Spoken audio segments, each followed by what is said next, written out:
Welcome to Matt's Metal Show.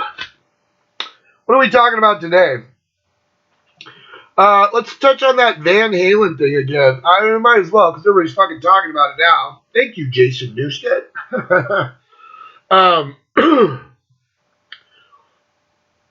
So a couple days ago, Jason Newsted broke the news that Alex Van Halen and Joe Satriani and David Lee Roth are kind of like have been fleshing out this Van Halen Celebration show that they might want to take on tour to celebrate the legacy of Eddie Van Halen and the early Van Halen, David Lee Roth era kind of music. And they had called out Jason Newsted to come out and jam with them, and then he was like, he didn't really. From what he said, he was like, I didn't really get a good vibe from it. Kind of people are kind of view it as like a cash grab. How can you do better than what that was? And then like he wasn't interested. He flew back home to New York to live in this giant fucking mansion. Because Jason Newsted's not exactly hurting for money. And then Joe Satriani had to, stunned probably that Jason Newsted opened his big fucking mouth. He had to comment on it, and he was like, yeah, I've been talking to these guys for like a year.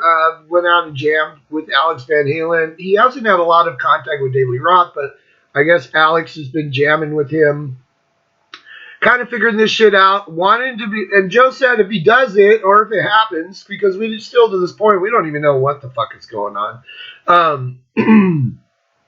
He'd be 100% behind it. He would make sure that the fans fucking fully appreciate the fucking celebration of these fucking wonderful fucking Van Halen albums that came out and Eddie Van Halen. And he's a huge Eddie Van Halen fan, so he wouldn't be behind something that was just like out there trying to garner cash. And then I was watching some guy today and he was talking about it, and then he said, I guess Wolfgang Van Halen's been like chiming in on social media. He puts one post and he deletes it, and he's like, there's no fucking fake bullshit Van Halen reunion. there's no Van Halen without Pop, and he's defending his dad and blah blah blah, and it's like, and people, the problem with Eddie Van Halen, there's no problem with Eddie. The problem with Wolfgang is he's Eddie's son. And so that's people's, avenue to fucking lash out at being angry because Eddie's gone.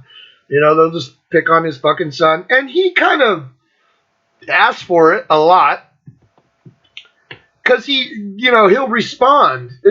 Most professional musicians don't get into little troll battles with people on fucking Twitter and Facebook. But Wolfgang's a kid. He's like 30. He's a fucking child still. So he feels the need to respond to these people. I don't know why. It's like, dude, you don't have to respond. Chet in fucking St. Louis texted you on Instagram saying some shit and you feel the need to respond. You don't fucking know that guy. Who gives a shit what he thinks about you? And Wolfgang's kind of always been that way. I follow him on Instagram. I don't follow him on Twitter because I would probably respond back to him because I think he's a fucking asshole. I mean, he is. He's this little rich bitch, little spoiled brat that grew up in Eddie Van Halen's house.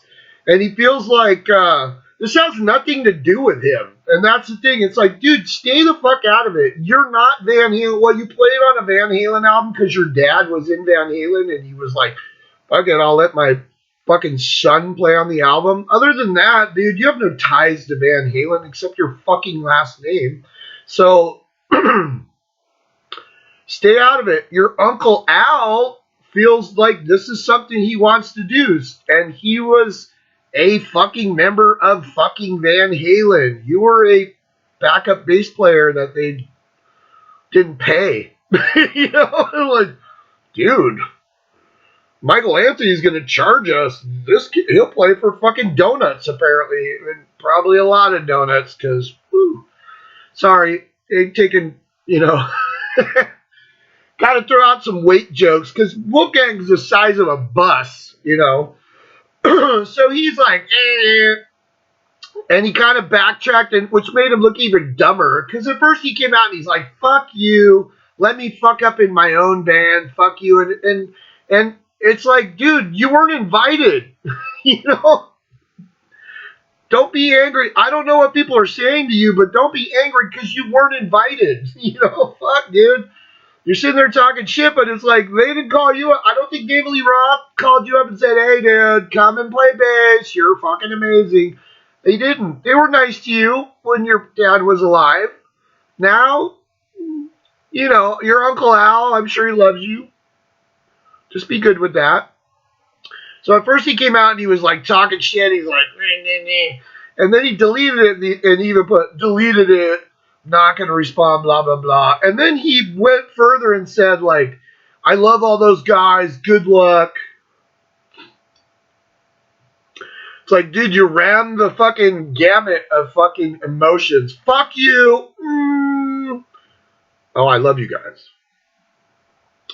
Sometimes I think Whoopi just wants to be fucking heard. And it's like, dude, go do your little Mammoth thing. Go open for Guns N' Roses. I mean, I have the album. I bought your fucking album. It's all right. It's nothing like... Are you angry? I don't know. It's hard to fucking understand what the fuck Wolfgang's deal is. It's like, dude, if I put on Van Halen, the first Van Halen album, which came out in 1978 when I was 8 fucking years old, I put that on and I'm still, to this day, blown the fuck away by it. And then I take Mammoth WVH and I pop that on. And like half the album's fucking white noise. So are you angry because you're not making music that is fucking stellar like your dad did? I don't know. No one's expecting you to be your dad. No one's expecting shit from you, dude. I don't know what your fucking axe to grind is. Just, dude, you could sit home. You're rich. That's the thing with Wolfgang. It's like, he feels, I have to be out there making music and stuff. Do you? Do you really? You seem kind of angry about it. I mean, I know you like playing and shit. That's cool. But, like, you seem really angry about it. I mean, he does. And it's like, we all know, dude, you inherited all your dad's shit. You're his fucking son. He didn't cut you out of the will. So, you could sit your fat ass at home and eat more fucking donuts, watch and play Nintendo, and never grow up like Peter Pan. Have your mommy come over and tell you how wonderful you are. I just think that it's like, this dude's, I don't know, is he looking for inclusion? And now he's pissed because, that people are asking him about it? Because people are curious. Because no one wants to let Van Halen go. Even though Eddie's gone, nobody wants to let it go. Because a lot of people, that was their childhood fucking band. Now, I understand the other side of it, where it's like, dude, it's personal, it's your family, and like, Eddie was your father, and I get that. And it's nobody's fucking business what your relationship was with him and what you hold dear to you. That's yours. You own that. No one fucking needs to see that or fucking be a part of it that doesn't belong. I get that point. But there's the other part of it that's like, dude, you're not involved. Stay the fuck out of it. You got to sit over here and fucking harp on the corner like a little fucking spoiled brat, like you are. Up in the wings yelling, there's no Van Halen without my dad. Well, no shit. We all fucking know that, dude. Thank you, Captain Obvious, for fucking telling us that. But there is a Van Halen with David Lee Roth, Michael Anthony, and your uncle, fucking Alex Van Halen. The three surviving members of the original Van Halen can do whatever the fuck they want. And they kind of want to go out and fucking play in front of the fans and celebrate the fucking music that your dad made. And by the way, Joe Satriani fucking buries you, dude. You will never, ever fucking attain your dad's status as a guitar player, and you will never attain Joe Satriani's fucking status as a guitar player.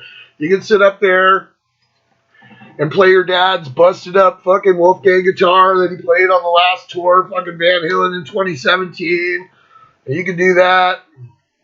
And everybody looks at you like, why are you playing your dad's guitar? You know? You don't want to be, it's funny, it's like Wolfgang doesn't want to be affiliated with his dad because he'll tell you that, well, I'm not my dad. Don't fucking compare me to my dad. I'm not going to play Van Halen songs because why would I? And you're right. Why would you? Because you weren't in fucking Van Halen when they were relevant. You were in Van Halen when, you know, a different kind of truth came out with a bunch of fucking songs that had been in the can and then songs that are really not that amazing. It's not one of my favorite albums, but hey, you were on the album because you were kind of born into that album. You were. Realize it. You live in the same house with your dad. You go down to 5150 and start listening to some music and saying, hey, Dad, why don't we fucking do this? And then all of a sudden, you're a bass player in Van Halen. So, I don't know if he's pissed off, but it seems to me like they weren't like, hey, Wolfie, would you like to come play bass with us? That's kind of what it seems like to me. It's like, Alex is your uncle and he loves you because you're part of the family, but at the same time, I don't think he was like, dude, Dave, we got to get fucking Wolfgang in the fucking band. So Wolfgang Van Halen should shut the fuck up, stand up there, get fatter, and play his fucking Mammoth songs and open for Guns N' Roses. Enough said on that. Boom! Right? The other thing about that, so Dave Lee Roth, he put out a statement to the Van Halen news desk, and that's where kind of like the validity of this whole thing came about. Jason Newsted said something, Joe Satriani kind of confirmed, yeah, we're doing this, but we don't know what's going to happen. And then Dave Lee Roth puts out a statement kind of confirming that, yeah, this is kind of in the works. We don't know how far this is going to go, if it'll get off the ground or not. Fuck, Dave Lee Roth was supposed to have retired back in January, right? He was like, I've given all I can give. I'm throwing in my shoes. Throwing in the towel. I'm doing some shows in Vegas, and they're the last shows I'm ever going to do. Well, that apparently is off the board. Apparently, Dave's already out of retirement. He did hint, though, like in his little outro speech, that he had, like, health issues, that they were like, oh, I always thought the Marlboro Man was coming to get me, and that my doctor says, you know, you're, like, one show away from being dead on the floor. Maybe that's just Dave being Dave. Attention-grabbing Dave. But he posted this comment to the Van Halen news desk, which is a pretty reliable source for all things Van Halen. And he said, you know, within the age of COVID, we would have to have like 2 players for every position, 2 people for every position. And he said, Alex Van Halen and Tommy Lee. Okay. I guess Tommy Lee could play Alex Van Halen. Jason Newsted and Michael Anthony. So I guess he's acknowledging that Michael Anthony would be a part of this, which is fucking cool. He said Joe and, Steve Lukather, who was a longtime friend of Eddie Van Halen's, and Steve Lukather's a fucking phenomenal guitar player. I don't know that I would be as excited to go see Steve Lukather play. I like Steve Lukather. There's some great fucking Toto albums and shit he played on fucking Thriller, for Christ's sakes. But I don't know if... I think Joe might draw more people. And then he said, but him, the only person out there working nowadays that could fill his shoes would be Pink. And so when he put this out, people were kind of like, oh, Dave's just being Dave, you know. But then when you kind of think about it, you're like, oh, is Dave suggesting like they grab Pink to sing a bunch of Van Halen songs? You're like, He definitely didn't mention fucking Sammy. So if this does come to fruition, I don't think Sammy Hagar. I think Sammy and Wolfie are. Because he said Mach 4. He said in this Mach 4 Van Halen or something like that. So you're like Mach 4. So okay. So I don't know. We'll see. We'll see what happens. We don't know. Is it something that I'm like dying to see? Probably not. Because I've seen David Lee Roth sing in the last decade. Last time I saw David Lee Roth live, like at a show, was in '88 on the Skyscraper tour, Poisoned Open. We got fucking high as fuck because it was Poison, and we were like, "Fuck these guys." Me and Matt, the metal god, back when we used to dabble in dope. And then in the middle of the show, Steve and I got blown up and almost killed, which was kind of a bummer, not only because we were high as fuck, which made it even more surreal. It was like him being all high, tripping balls, and then Steve and I gets killed on stage, you know? Luckily, Steve was okay, and he finished the show. David Lee Roth yelled at us. The guy behind us is the one that fucking blew him up. He went running, and all the fucking bouncers went after him, and I'm sure he's dead and buried somewhere under the seats at the San Diego Sports Arena. But that was the last time I saw Dave live, and even back then, he was not a phenomenal singer. Fast forward 34 years. I mean, by the time this gets off the ground, it'd be like 35 years, you know, because there's no way that even if this got off the ground, that this would happen this year. I'm pretty sure. It would probably be 2023 by the time this got enough fucking weight under it to actually be a thing. It's like Dave's not getting any better. You know? Smokes a pound of weed a day. Maybe, Dave, if you stopped smoking a pound of weed a day, maybe your voice would be better. You know? It's like you're in good shape for a fucking old man, but like, dude, you smoke so much fucking weed, and that's not good for your fucking vocals, you dumbass. You know, stop smoking weed, live in reality for half a minute. But maybe reality is too scary for David Lee Roth because it's not this huge star anymore. I don't know. Did you ever see that thing? And go look it up. It's on YouTube. David Lee Roth was in Vegas for some like EDM show, fucking electronic dance music show. And he's in this hotel, and down around the corner from his room, there's this loud fucking music coming out and party going on. And he comes out and they're recording it because, you know, Dave has to record himself because he thinks he's still relevant. And he's got like a business suit on, you know. And he goes over and they knock on the door and, you know, they're cranking like fucking Van Halen. And they open the door and there's all these dudes running around the room. It's all dudes, no chicks, so yikes. And he's like, yeah, man. I was like, hey, man, who's cranking that Van Halen, man? And it was funny because the guy's there, and he comes up, and he's like, oh, sorry, dude, it was loud. And then he's all, no, man. I was just like, fuck, yeah. And it was totally funny because the dude that opened the door, he had no fucking idea who the fuck David Lee Roth was. He's playing him on the fucking stereo in the fucking room, loud as shit, jamming Van Halen. And here's David Lee Roth at his fucking door, trying to make it like, hey man, I'm going to go over there and fucking blow his fucking mind. He's going to open the door and be like, holy fucking shit, it's David Lee Roth. These guys were in their 20s. They had no fucking idea who the fuck this dude was. This is some old weird dude in a business suit.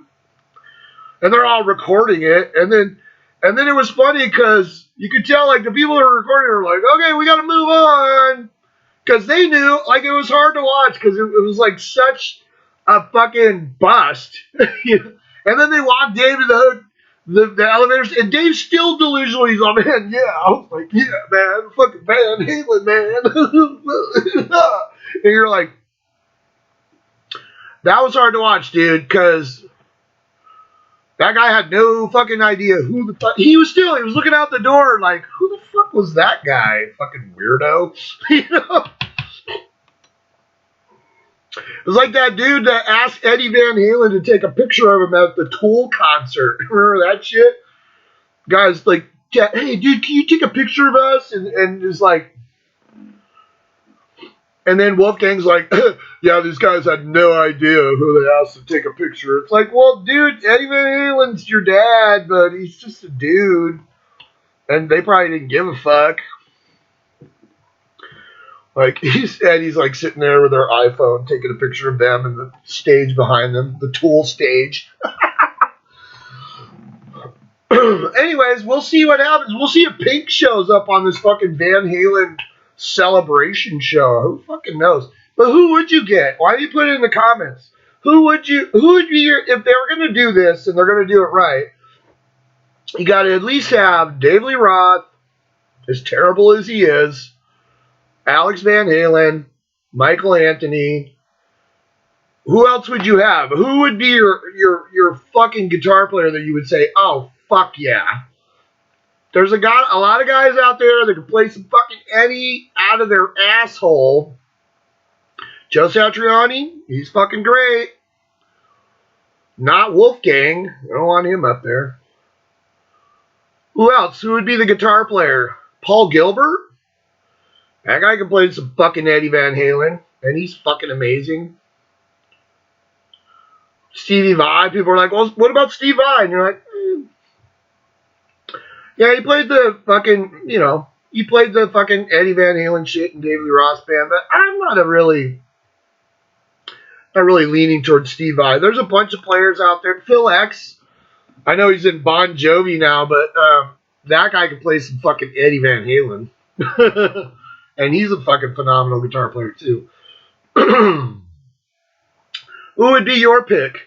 Thank God Jason Newsted bowed out, because who the fuck why would you want Jason fucking Newsted?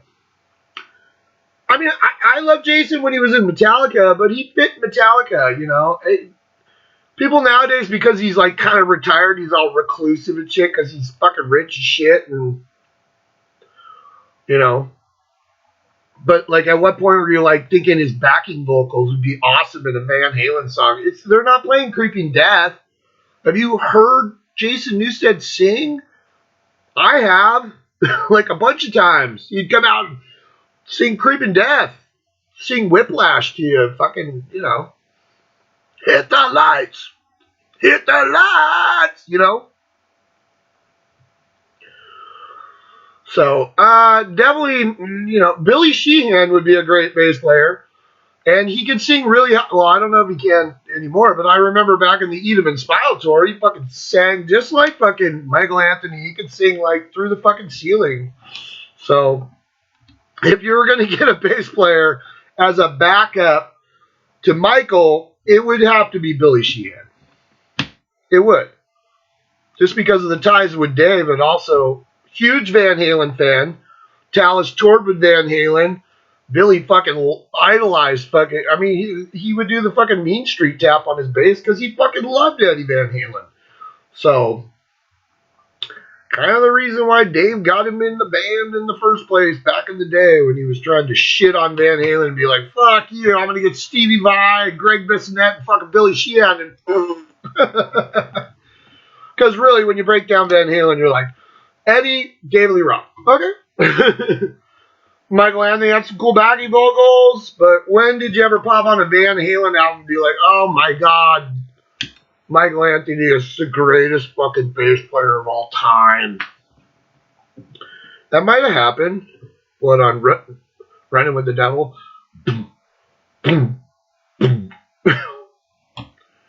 And Alex Van Halen, like, when did you mention him in the top 10 drummers of all time? Oh, I didn't.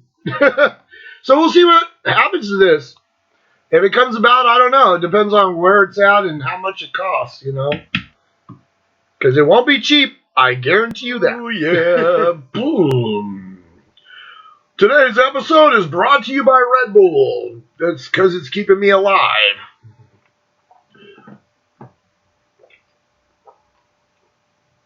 Oh, that frosty goodness. And brought to you by David Bowie. I was watching YouTube today, and there's this guy on I can't remember his name. Anyways, he does all these ranking shows. He doesn't have a lot of subscribers, like me. Subscribe! Damn it! And leave comments. Did that work? I don't know. Mostly I'm talking to myself, but whatever.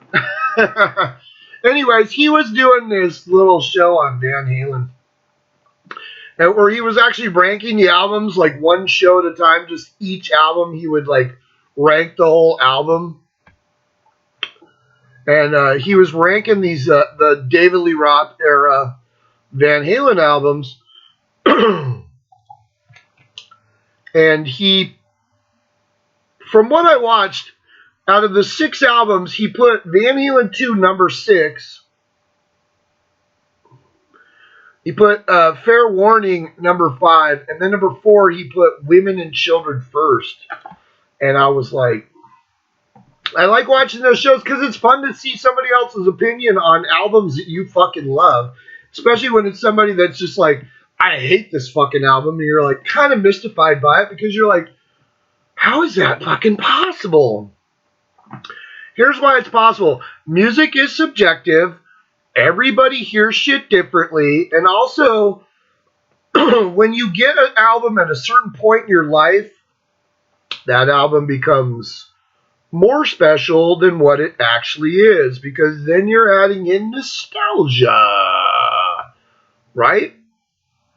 So if I was talking about the top 6 Van Halen albums, my most nostalgic album would probably be 1984, because that album came out when I was actually into fucking Van Halen, because I was like 14. I was 14 years old. Now, I was 8 when the first Van Halen album came out. So I wasn't really like popping on down to fucking Tower Records, getting a fucking album from a band I'd never heard of. That was from Pasadena. I wasn't, Now, looking back, of course, we all have different views because we had that opportunity to go back and explore what came before. But as like a new fucking Van Halen album that was in my hands, 1984 and fucking Diver Down were the 2 albums that I purchased with my own money. I will tell you, Diver Down is probably not high on the list because it has like a fuck ton of cover tunes. It has a bunch of little blurbs that just go into songs, so they kind of added it. And it's like, well, that's really just the intro to the song. You could title it, but it's a fucking intro to the song. It's really part of that song. And then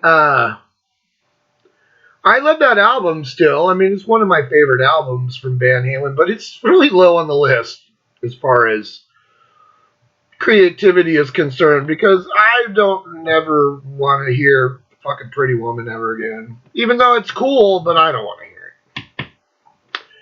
Where have all the good times gone? I was watching the Hudson Valley Squares, or whatever the fuck they call them, that Pete Bardo, when they were talking about the best albums of 1982, and Lynn and Sydney were like, I love fucking Diver Down, oh my god, that's such a great album. And it's like, oh, it's okay.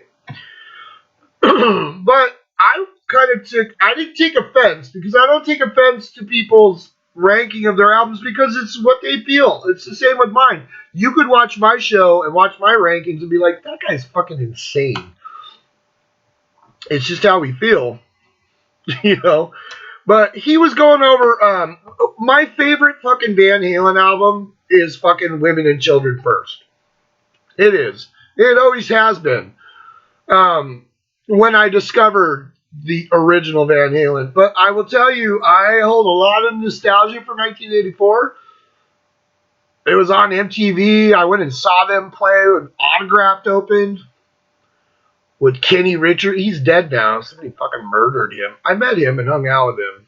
The drummer for Autograph and Tommy Lee and Tico and Greg Bissonette and fucking Tico, Greg Bissonette, Kenny Richard. Oh, Bobby Blotzer from fucking Rat. Yeah. All the drummers hang out in Drummers Row at fucking NAMM show. Anyway, nostalgia, fucking 1984. Is my favorite Van Halen album? Fuck no, but it's, it's in the top fucking, 5.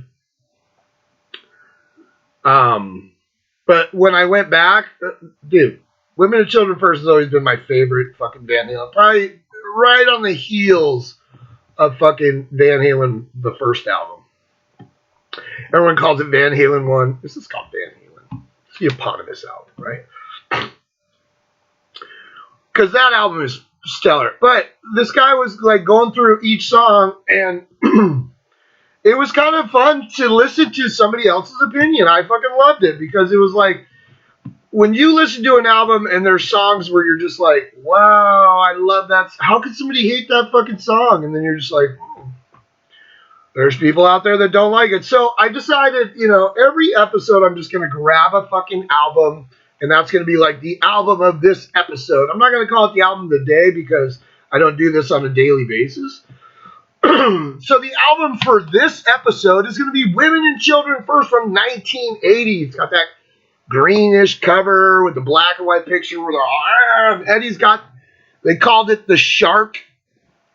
He had this Gibson Explorer that he cut holes in, and there was a point to where he cut too far, so he had to like put brackets in there to hold it together, and it really fucking destroyed the sound of that guitar.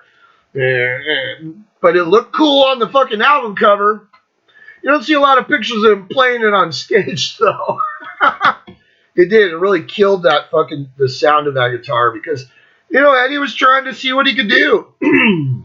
Let's get a fucking band song. Let's see what we can fucking do with this motherfucker. Well, oops.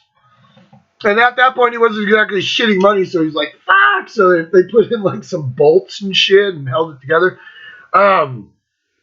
Yeah. It opens up with, and the cradle will rock, and I say rock on.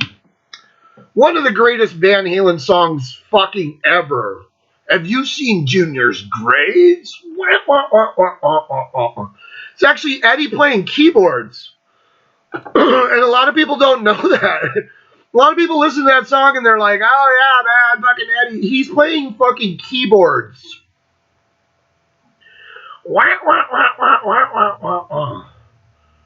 And the cradle will rock, and I say rock on. I fucking love that song. Then it goes into boom, boom, boom, the fucking jungle beat of Everybody Wants Some. When you put that on, you're just like, where the fuck are we? And that's what I love about this album. This album is fucking all over the place, and it's fucking fun, and it's fucking crazy. There's a everybody looking for a movie. Like, you don't even know what the fuck Dave's saying. Everybody not lost in the jet stream. This is the fucking part where he's all, I like, and then Eddie just hits his chord, right over Dave, and they're all laughing. This album was like totally recorded live because you can just tell. It has all their fuck ups and everything, and it's fucking great. Everybody Wants Some. Another stellar fucking song. Then you got Booze, I Live with Booze. Romeo Delight. I'm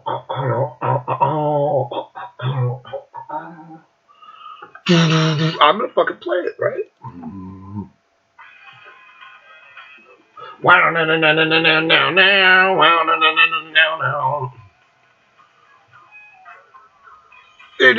No special reason. I can't top it. I can't reason. We're in for a very long time. I don't remember the fucking lyrics to this. Goes into Tor. Now, this guy, I was watching it, and he was like, he gave Tor 1 star. First of all, it's just an introduction to fucking Out of Control. Or Lost Control, right? Yeah, Lost Control. It's just Eddie. It sounds like a fucking airplane. It was a fucking movie called Tora. Supposedly it was supposed to be a nod to Black Sabbath. I didn't really get that out of it. It's just a fucking intro. So this guy was like, I fucking hate that. It's fucking bullshit. We all have our opinions. That's cool. I'm not attacking this guy. I'm going over this album. I thought that was kind of funny, though, because when you look at Tora, you're like, it's just one of those intros, just like on Diver Down, where they had Intruder and fucking, what? Secrets. No. Intruder, Cathedral, or Eddie's doing volume swells. Little guitars, you know. Goes into Lost Control. Lost Control is just a fun song, you know, where he's like, check radar 1. You know, he's like talking on the mic like they're flying a fucking plane. It's fucking great. He goes into, if you take your whiskey.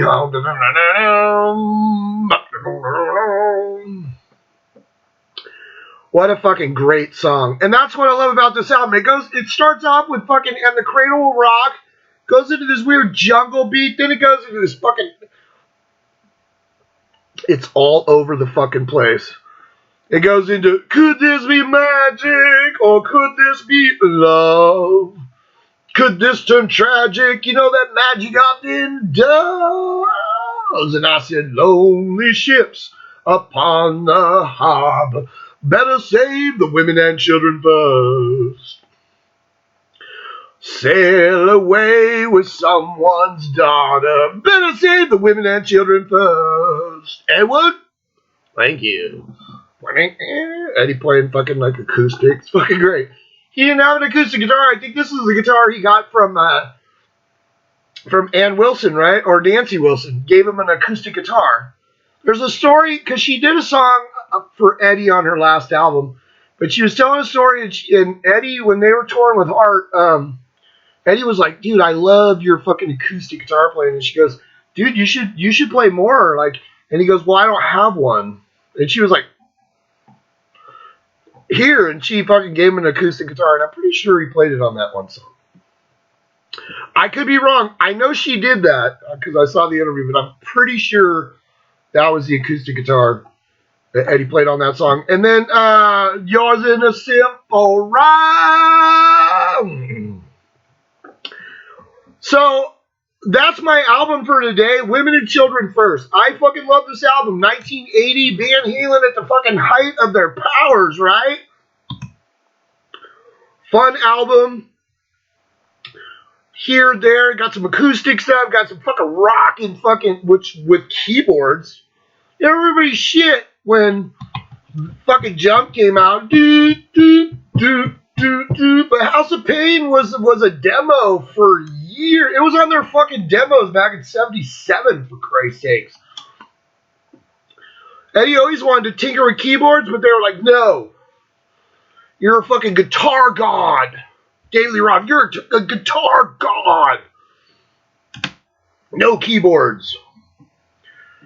So Eddie snuck those keyboards in on us, but everybody to this day, it's funny, like the average fan just thinks that's a guitar. And it's not. It's keyboards. But Women and Children First. I'll try and add on to, you know, every fucking episode I do with at least one album that you should go out and fucking listen to. And then you can fucking form your own opinion on it. But Women and Children First, it's always been my favorite Van Halen album. From top to bottom, it's just fun. And it's funny, like I said, to watch somebody else say, like, this fucking album sucks. You're just like, over Diver Down, you know, over 1984. Hey, but like I said, man, no right answer, no wrong answer. We all love these albums in different ways, so it's cool to hear somebody else's opinion. And it kind of made me go back and listen to this album again and go, maybe I was tripping, but no, I wasn't. This album is fucking phenomenal. So